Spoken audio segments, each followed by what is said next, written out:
Hi, welcome and welcome back. I hope you're doing well. Let's talk about ACEs. ACEs is an acronym that stands for Adverse Childhood Experiences. ACEs are the things that we were exposed to in our environment growing up, and also the things that happen directly to us in our environment growing up. Why is this important? It's important for us to understand these adverse childhood experiences that we've had growing up, because these are things that can impact our health and well-being, including our relationships as we become adults later in life. If we understand where we've come from, it can help us to course correct so that we can avoid certain situations or certain individuals, but also so that we can understand and navigate the things that we might be dealing with currently in our lives. And also so that we can be aware of the types of health and wellness issues or even relational type issues that we may be prone to based on our experiences as children.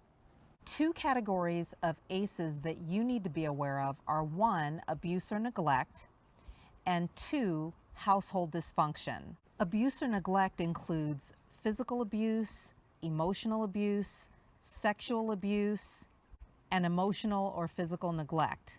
Household dysfunction can include having an alcoholic or drug abuser in the house, having a family member who's been incarcerated, also having someone in the household who is mentally ill or who's been institutionalized or who's been chronically depressed or suicidal. Also, there might have been a parent who was subjected to violence in the home. And finally, there might have been only one parent in the house due to a divorce or a death or abandonment. The thing to understand about ACEs is that they impact your health and well-being and your relationships during your childhood, but can also go on to impact your health and well-being and have some consequences and affect your relationships later on as you become an adult. I remember as a child, my dad was very rageful in the home, and he also struggled with addiction. Particularly during my high school years. I remember very specifically a point during my high school years where he would disappear on the weekends and go on drug binges. I've mentioned this before in other videos. And it continued even after I had left the home for college and gone on to start my career and life as an adult. And these are the kinds of things, but I had a sibling who was left at home who then got the brunt of that experience after I had left. And these are things that can really impact and inform our health and well-being in the form of stress. It can impact us in terms of just stress, anxiety. It can impact our relationships. And especially, say in my case, where the behavior, the addictive behavior, was suppressed. It was hidden. It was enabled. And growing up, we didn't discuss it. It was the elephant in the room that didn't get discussed, but it was very obvious that something was going on. And eventually I figured it out, but still it wasn't even addressed even after I figured it out.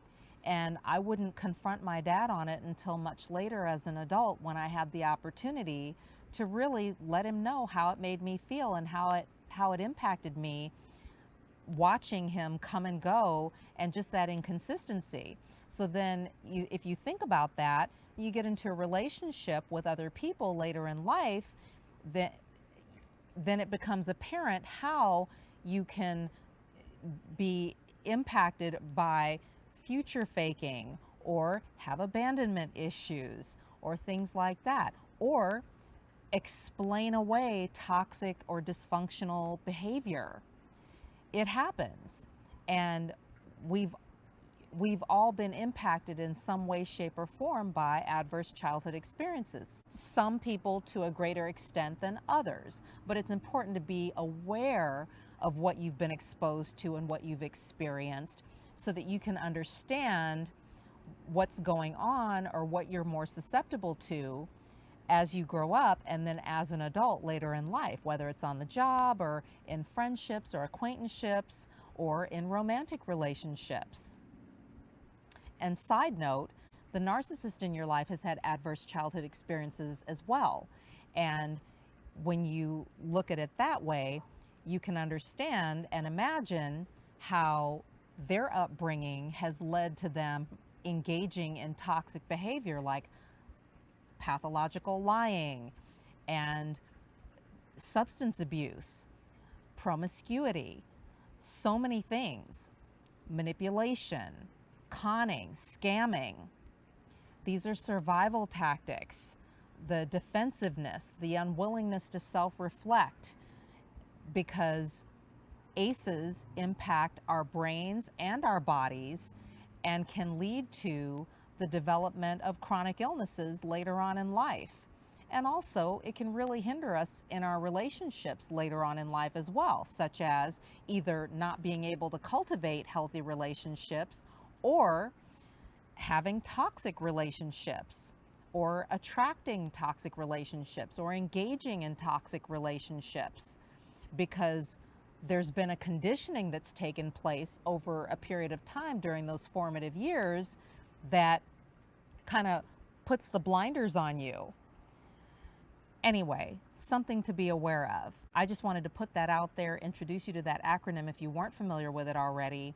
There are many professionals who have done wonderful work to educate people and really raise awareness about adverse childhood experiences, and who are really working hard on the front lines to get engaged and involved in the lives of children on the front end who are prone to or exposed to or have been subjected to these types of experiences and this type of treatment, so that they can have more stability, more nurturing, and more encouragement through those formative years and go on to be healthier, happier, more stable adults.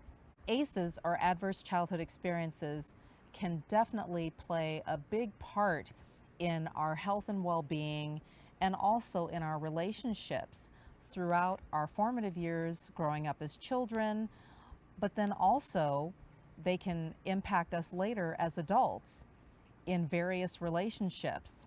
And so it's important to understand what they are and also understand which ones of those experiences or forms of treatment you've been subjected to, so that you can better understand what you may be more vulnerable to later on in life. You're not alone and you're not crazy. Know who you're dealing with, know who you are. Take care, and I'll talk to you soon. Bye-bye.